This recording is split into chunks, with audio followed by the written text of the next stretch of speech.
우리가 읽은 사무엘하 11장 1절에서 5절의 말씀을 가지고 내 인생 어디에 씨를 심고 있는가? 나는 무엇을 심고 거두고 있습니까? 라는 제목으로 말씀을 나누고자 합니다. 나는 무엇을 심고 거두고 있습니까? 지난주 우리는 헌금 시리즈 첫 번째 말씀을 통해서 세 가지를 나누었습니다. 두려움의 뿌리, 안전지대, 그리고 황금 들녘이었습니다. 우리는 두려움 때문에 늘 안전지대를 찾아다니면서 우리가 꿈꾸는 황금 들녘을 바라보게 됩니다. 그러나 과연 이 세상의 것으로 우리의 두려움이 사라질 수 있는 것인가? 또한 이 세상에서 안전지대라는 것이 존재하는 것인가? 그리고 우리의 꿈대로 황금 들녘이 이루어진다면 우리의 인생이 과연 성공한 것인가를 여러분 우리는 생각해 보아야 합니다. 제가 헌금 시리즈를 시작하면서 앤디 스탠리의 책을 선택한 이유도 이와 같습니다. 단순히 헌금을 하라 마라의 이야기가 아니기 때문입니다. 돌아다니지 마세요. 교회에 다니지만 헌금 생활이 의미하는 것이 어떤 것인지를 알지 못하는 분들이 많이 계신 것 같습니다. 의외로 헌금에 대한 상처를 가지고 계시는 분들도 많고 또한 불편한 감정을 가지고 계신 분들도 많습니다. 그래서 설교 때 헌금 이야기를 하지 않는 목사가 좋은 목사라는 생각들을 하시는 분들도 있을 것입니다. 그러나 단순히 교회에 돈을 내는 것이 우리는 교회에 돈을 내는 사람들이 아닙니다.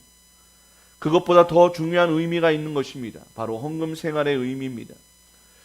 왜 우리가 헌금 생활이라는 것을 해야 하는 것일까요? 헌금 생활은 우리 그리스도인들의 존재 표현입니다. 우리가 도대체 누구인가를 드러내고 증명하고 증거하는 일이라는 것이죠. 지난주 말씀을 다시 생각해 볼까요? 여러분, 이삭의 황금 들녘은 무엇이었습니까? 바로 하나님의 품이었습니다. 하나님 그 자체였습니다. 하나님의 품에서 사는 삶이란 철저히 하나님과의 관계 속에서 모든 축복과 형통이 있음을 믿는 삶을 말하고 있습니다. 이삭에게 우물 사건을 통해서 그런 삶이 시작되었지요. 우물을 팔 때마다 억울하게 빼앗기고 쫓겨나는 삶이었지만 그 삶을 통해 하나님이 함께 하시는 자신의 삶을 발견하게 됩니다. 우물을 팔 때마다 물이 샘솟는 황금의 손은 이삭 자신이 아니었습니다. 그와 함께 하시는 하나님의 손길이었습니다. 비록 우물은 빼앗기고 땅에서 쫓겨나도 진짜 황금 들녘인 하나님이 그와 함께 계셨기 때문에 그가 어디를 가든지 형통할 수 있었습니다. 사랑하는 여러분, 하나님의 나라가 무엇이라고 생각하십니까? 그저 우리의 생이 끝나면 가는 나라로만 생각하면 안 됩니다. 하나님의 능력이 임하고 그의 권세가 이루어지는 이 땅 어느 곳이나 바로 하나님의 나라인 줄을 믿으시길 바랍니다.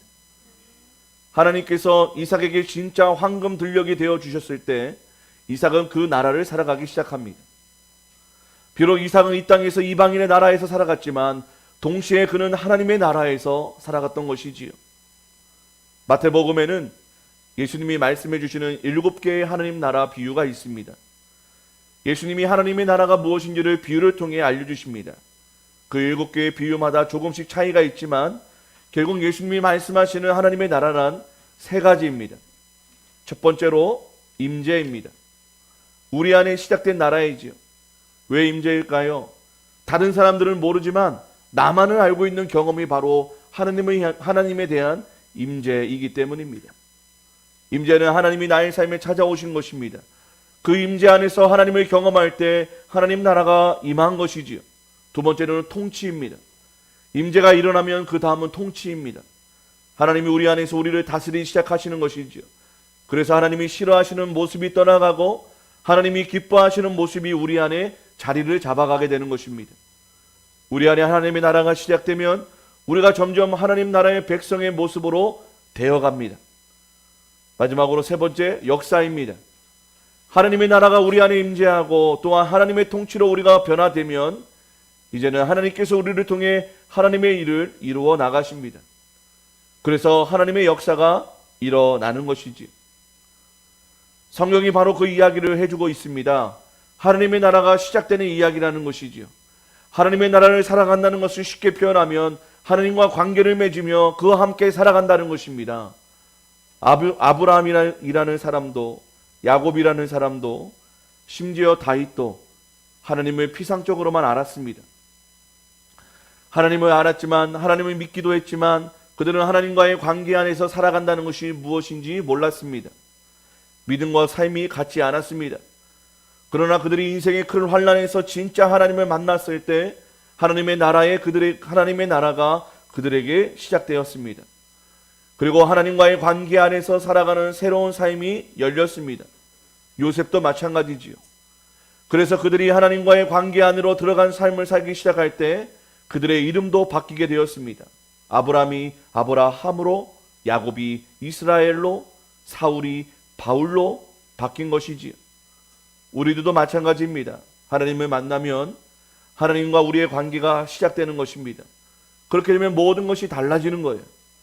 우리가 중요하게 여기는 것, 우리가 소중하게 여기는 것, 우리 인생의 목표가 달라지는 것입니다.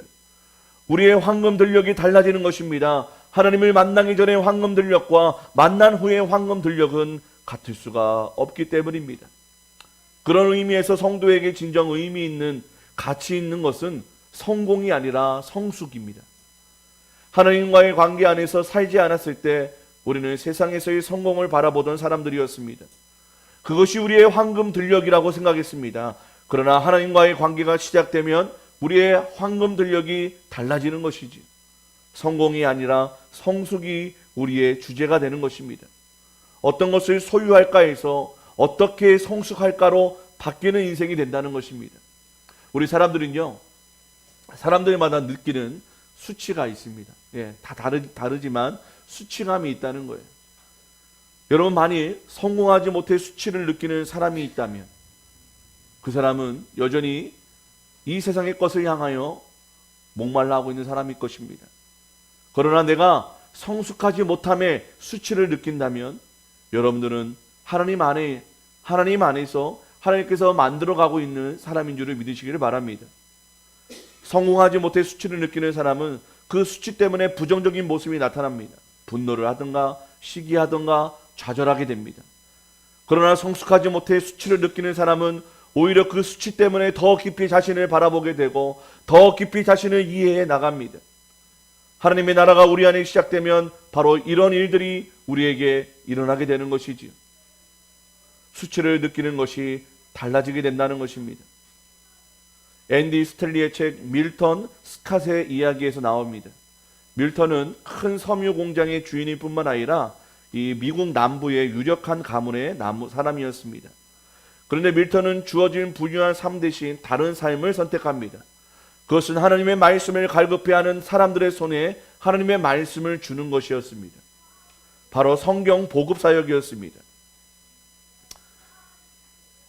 실제로 밀턴은 그 일을 위해서 자신은 평생 4벌의 양복, 4켤레의 구두, 6개의 혀추만으로 살아갑니다. 1920년대에 지은 낡은 집에서 그 더운 그 남부 지역에 에어컨도 없는 집에서 평생을 살아갑니다. 밀턴은 자신의 모든 부를 성경 사역에 헌금합니다. 수천 권의 러시아 성경을 러시아에 보급하고 남미의 평신도 설교자들을 세우는 사역을 위해 모금을 하고 방글라데시의 최대의 원조 물자를 보내고 위클리프 성경 번역본을 인쇄하고 보급하는 일도 감당합니다. 그러나 그의 삶과 시대는 결코 녹록하지 않았습니다. 2번의 세계대전과 대공황 그리고 대가족을 이끄는 삶을 살아가야 했습니다. 그럼에도 불구하고 밀턴은 베풀고 또 베푸는 삶을 살아갑니다.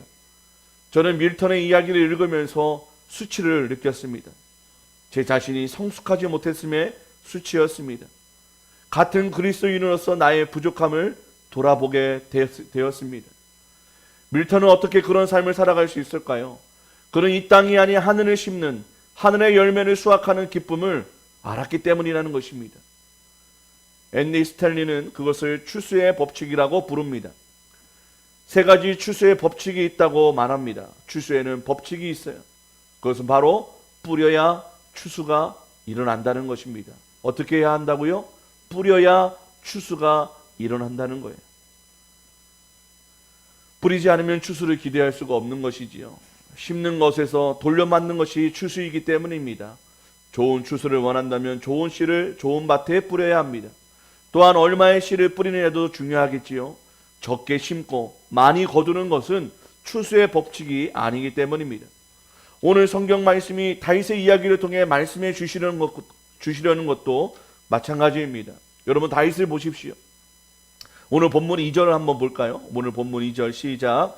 저녁 때에 다윗이 그 침상에서 일어나 왕궁 지붕 위에서 거닐다가 그곳에서 보니 한 여인이 목욕을 하는데 심히 아름다워 보이는지라. 여러분 무슨 말씀이에요? 다윗이 심는 것에 대한 말씀입니다. 다윗은 계속 승전하는 자만에 빠졌습니다. 이제 스스로 전쟁에 나가지도 않습니다. 부하들을 전쟁에 보내놓고 자신은 늦게까지 잠을 자고 있었어요.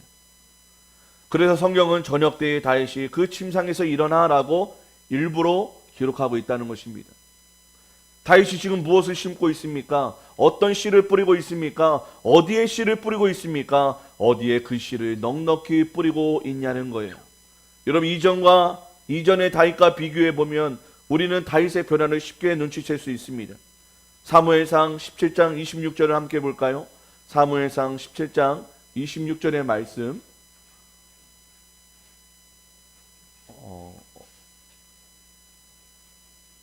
없는 것 같은데요. 제가 읽어드리겠습니다. 이 할례 없는 블레셋 사람이 누구간데 사시는 하나님의 군대를 모욕하느냐. 여러분 이때가 언제예요? 소년 다윗 때 시대예요. 골리앗을 만났을 때의 고백이었습니다. 선언이었습니다. 소년 다윗이 눈앞에 거대한 골리앗이 있었지만 그가 바라보았던 것은 하나님이었습니다. 그는 목독으로 일할 때나 전쟁터에서나 하나님의 임재 안에 있었습니다. 그의 통치하에 있었습니다. 그래서 하나님의 이름으로 골리앗을 이기는 역사가 일어난 것입니다. 그의 삶은 철저히 하나님 안에 거한 하나님 나라 안에 있었던 것이지요. 하나님 안에서의 삶, 말씀을 신뢰하는 삶, 하나님을 믿고 의지하는 삶이라는 씨를 다윗은 심고 뿌려왔던 것입니다. 다윗은 자신에게 임재하시는 하나님 나라의 가치와 소망을 두고 살았던 사람이었습니다. 이 고백은 다윗이 심한 고난을 당하고 있을 때도 마찬가지였습니다. 사무엘상 26장 9절에 다윗이 아비새에게 이르되 죽이지 말라. 누구든지 손을 들어 여호와의 기름 부음 바른 자를 치면 죄가 없겠느냐라고 말합니다. 사울에 대한 말이죠. 다윗은 사울 왕에게 고난을 당하고 큰 고통을 경험하지만 하나님의 통치를 바라봅니다. 하나님의 질서와 선하심을 믿는 그 믿음의 씨를 포기치 않고 뿌립니다. 이 고난 중에도 하나님의 통치를 신뢰하고 고백했던 것이지요. 다윗은 어떤 순간에도 하나님의 통치가 임하는 하나님의 나라에 씨를 뿌리는 것을 중단하지 않았던 사람이었습니다. 그런데 지금 다윗은 어디에 씨를 뿌리고 있습니까? 다윗은 저녁까지 궁에서 잠을 자는 사람이 되었습니다.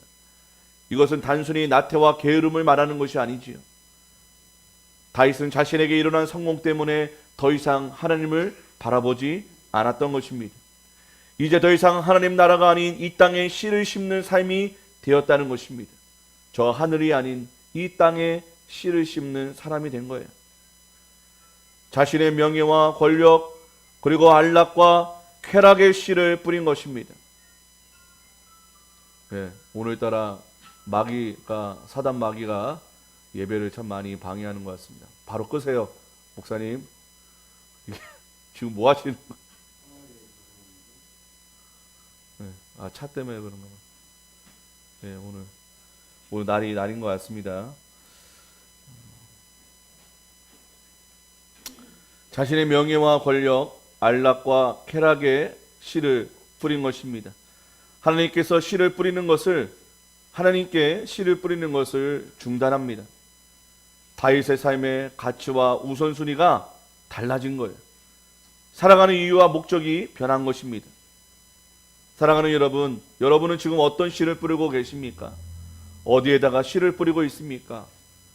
왜 이런 말씀을 우리가 나눠야 됩니까? 여러분이 생각해야 할 것이 바로 이것입니다. 헌금은 하나님께 심는 행위이기 때문입니다.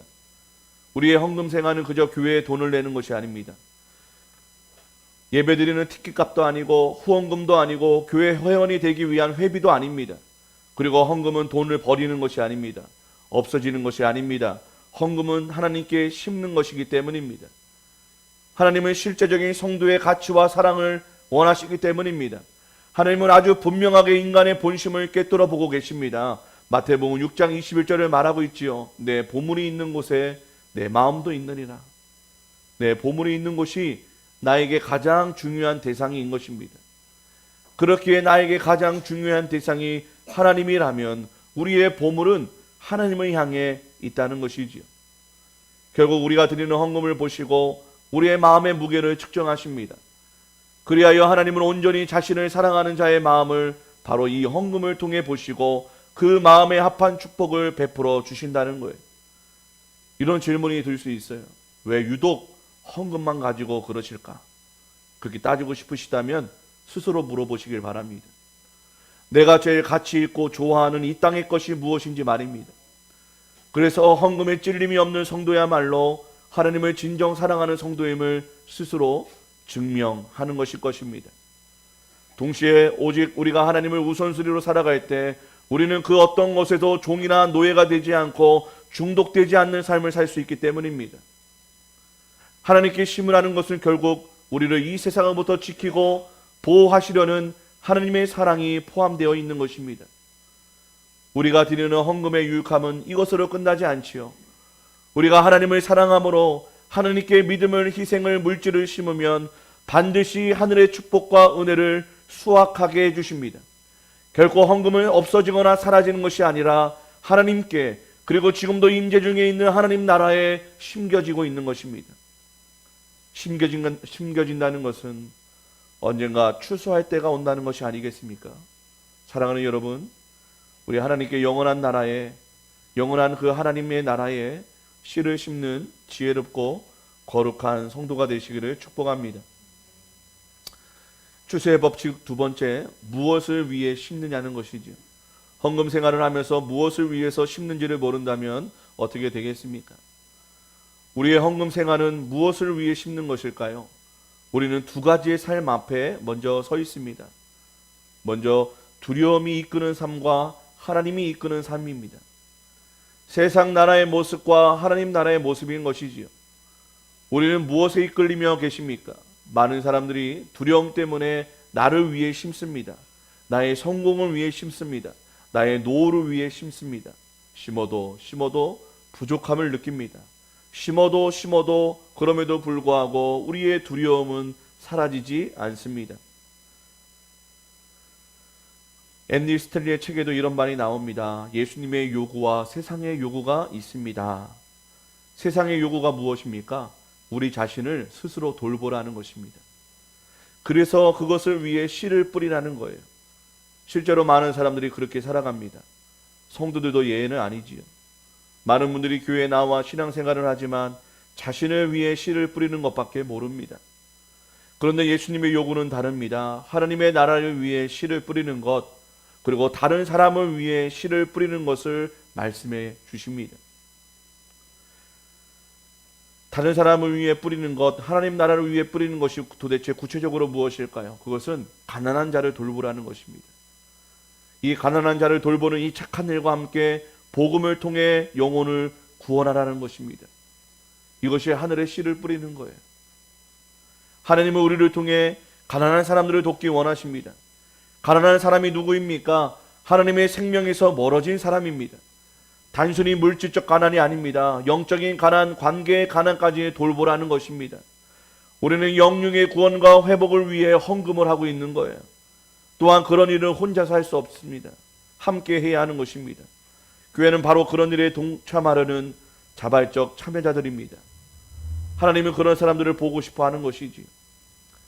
하나님은 이 세상에 복음이 전해져 구원받는 것만큼이나 성도들의 헌금과 헌신으로 가난하고 소외되고 절망하여 쓰러진 자들을 위로하고 고치고 일으키는 일을 기뻐하십니다.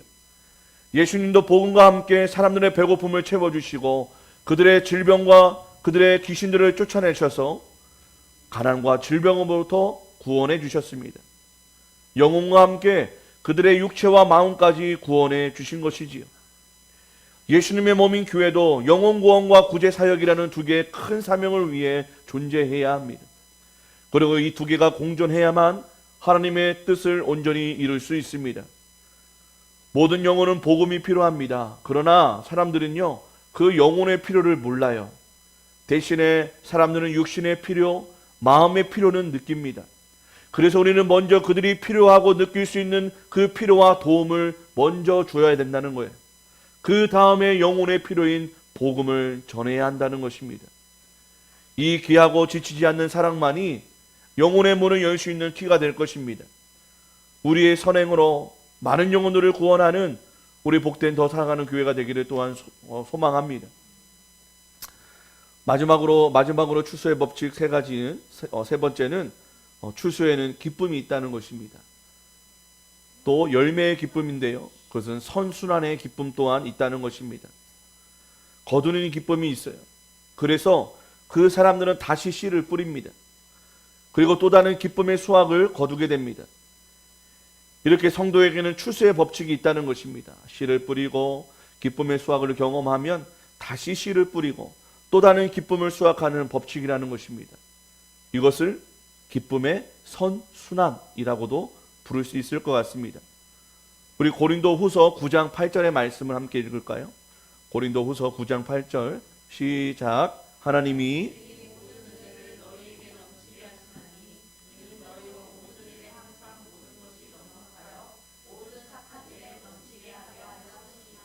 사랑하는 여러분, 먼저 기억해야 할 것이 있어요. 하나님이 우리에게 주시는 은혜는 늘 넘치게 부어 주신다는 것입니다. 우리가 느끼지 못할 뿐이지요. 우리가 인정하지 않을 뿐이지요. 하나님께서 우리에게 넘치는 은혜를 부어 주시는 이유가 뭘까요? 그 넘치는 은혜로 말미암아 우리가 넘치도록 착한 일을 하기 원하시기 때문이라는 거예요.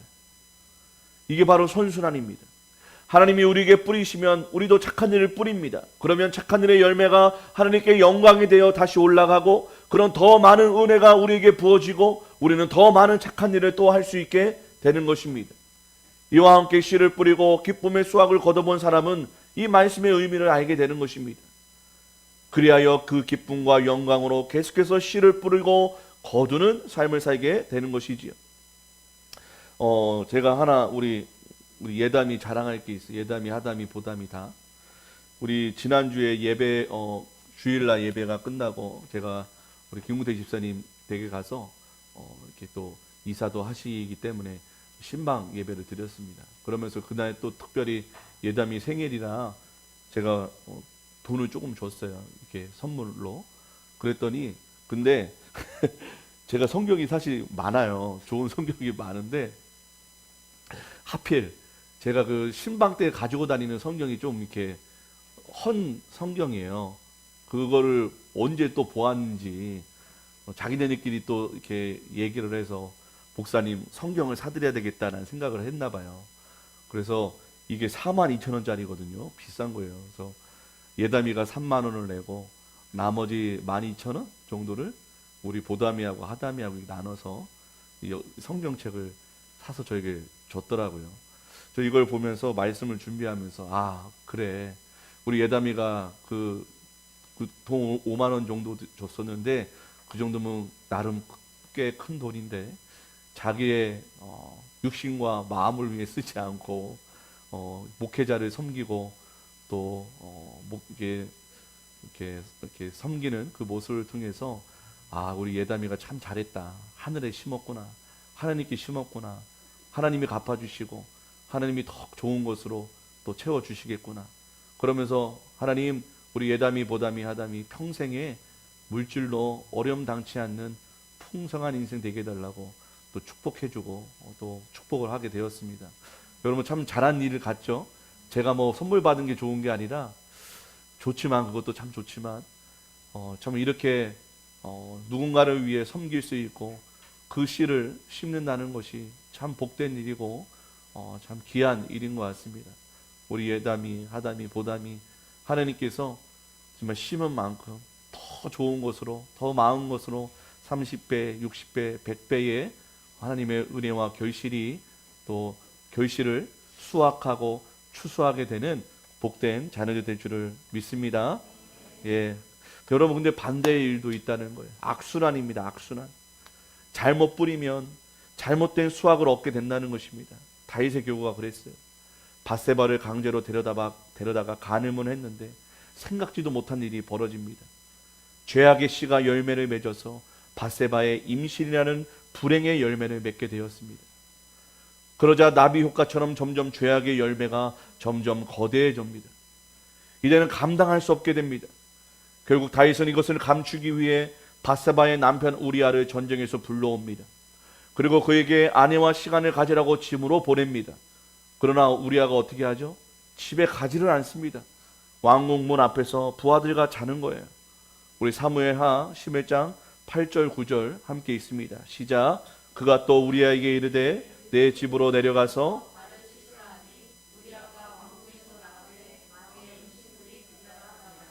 그러나 우리아는 집으로 내려가지 아니하고 왕궁문에서 그의 주의 모든 부하들과 더불어 잔지라. 아무리 말해도 집에 가지 않는 우리아를 결국 이 다윗은 어떻게 합니까? 요압에게 편지를 써요. 그 편지가 사무엘하 11장 15절의 말씀입니다. 함께 읽습니다. 그 편지에 써서 이르기를 너희가 우리아를 맹렬한 싸움에 앞세워 두고 너희는 뒤로 물러가서 그로 맞아 죽게 하라 하였더라. 다윗 되게 나쁜 놈이에요. 그렇죠? 명백한 다윗의 고의적 살인입니다. 다윗이 우리아를 죽인 거예요. 잘못된 씨를 뿌리고 그 씨의 열매를 감추고 속이기 위해 또 다른 잘못된 씨를 뿌리는 악순환이 일어난 것입니다. 그리고 하나님은 이 일을 이렇게 판단하십니다. 사무엘하 11장 27절 말씀입니다.